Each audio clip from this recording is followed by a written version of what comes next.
There's one thought experiment that I've been playing around with, and this goes on a very slight little tangent that I've engaged with other people, where even a concept such as authenticity and vulnerability these days. So authenticity and vulnerability is a core of saying we want our leaders to be more vulnerable. We want people to be more vulnerable and to be more authentic. And my little black hat devil's advocate mind kind of goes into this direction of saying, all right, let me give you a hypothetical. What if I was someone that's being very authentic and very vulnerable, and I'm just like, you know what? I'm really uncomfortable around these people, this a minority set, whatever that might be. So what does that actually mean from a complex conversation perspective? Because it brought to my mind this idea of saying, well, here's a person that we've encouraged them to be vulnerable and authentic, but they're dealing with an area, perhaps a mental model that they've not been familiar with, and they're trying to kind of break out and go through with some sort of articulation. Now, we could either go, no, you're not allowed to say that, but that's what actually shuts that down. So I sometimes like to use that as an example, saying, sometimes that's where that discomfort comes in, that in order for us to engage with that, we have to accept that there might be people who say things that we're not very comfortable with. And we either listen to it so that we can engage, but if we walk away, we'll never be able to expand on that complexity. Yeah. Look, I think we talked about this last time, is that, for instance, it's that concept of cancel culture, for instance, which I think is an example of what you're just talking about. I think, to be honest, and this is my personal opinion, I think we're too scared of being judged, right? And we're too scared of judging others. And I think it's that fine line between respect and political correctness that we're often walking, right? Yes. Right? So I personally think all perspectives should be heard, and then we kind of forget that we're all human and we like to be loved, and we come with baggage and we come with fear, and we bring that everywhere. I can tell, and I was talking to a very, very interesting person a couple of days ago about this.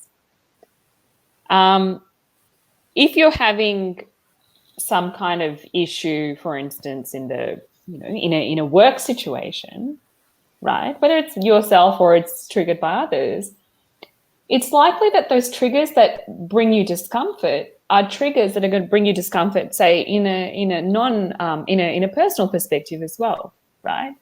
So I think it's really important from that perspective of authenticity, and I agree with you. I think we need to have the permission to bring our whole selves to a situation. I do think we need filters, though, otherwise we'd just have chaos everywhere. And I do think we need some self-regulation. But I think when we're able to step behind someone else and see it through their perspective, I think it makes a huge difference. Because those mental models and biases that we bring is because of our journey up to this point in time. I really love that specific word there that you just used about filter, and on that I might do a little bit of a closing thought on. Sure. Which is, I think for me now, this idea of engaging in complex conversations is both especially the need for it, is both a practice for ourselves as our own leaders, to be able to regulate, to be able to think about ourselves, to be able to apply some of those different filters. But at the same time, that word filter, so when you sort of said we need the ability to filter, I think sometimes we may not know what filters we need to apply.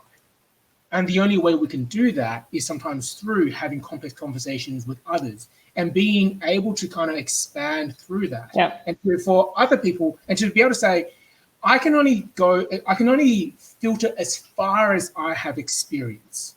There may be things that I don't know yet to filter because I've never come across it. And for that to happen, I need to engage in complexity with someone else.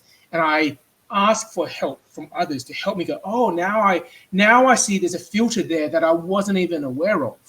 Yeah. And imagine Imagine if someone didn't tell you that they were offended and you didn't understand that a particular word or term that you used caused offense. Or imagine, and it doesn't even have to be at an emotional level, right? I remember when I was a junior project manager at the bank, and I didn't know that you don't know what you don't know until you're able to have that challenging conversation with someone. Or someone is not afraid to come and speak up and give you a part of the truth that you're not aware of. You know? And I'm not saying that everyone has to have this expansive worldview that understands everything. It's not like that at all, because I think as humans, we digest bits of information at a time and then we bring it together as a whole. So it's like a term that I use in strategy consulting. It's being on the balcony where you can see what's happening and then jumping back to the dance floor. So you're like with the people and boogieing, I guess. But yeah, I think I empathize with your point there.